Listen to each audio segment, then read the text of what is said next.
అర్ధరాత్రిగా ఏ notice అవ్వకుండా మీరు ఎవరో తెలియకుండా నోటీస్ ఏం లేదా మీరు లోపలికి కేసుకున్నారో కేసురండి రాజమండ్రి కేసురండి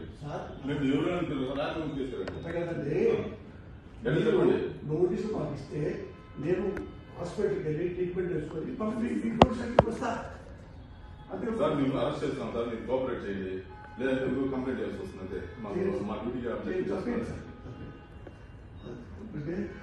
చేతులు ఎక్కడ ఒకటి వినండి సార్ ఆపరేషన్ మా కోఆపరేషన్ చేయండి మీరు పేషెంట్ కూడా ఆపరేషన్ చేయాలా పేషెంట్ కొన్ని రివ్యూ చేస్తున్నారండి మేము చూస్తున్నాం మీరు రండి మా ఇల్లు కూర్చోండి ప్లీజ్ మీరు రండి ప్లీజ్ కోఆపరేట్ చేయండి చెప్పండి పోలీసు మీ ఇంటి కదా కేసు ఉంటే ఎవరింటికైనా ఎక్కడైనా జమ్మూ కాశ్మీర్ టు ఇండియా ఎక్కడైనా మీరు అరెస్ట్ చేసే అధికారం మాకు ఉంది మేము ప్లీజ్ చెప్పేది రండి పోలీస్ కి బిఎన్ఎస్ఎస్ యాక్ట్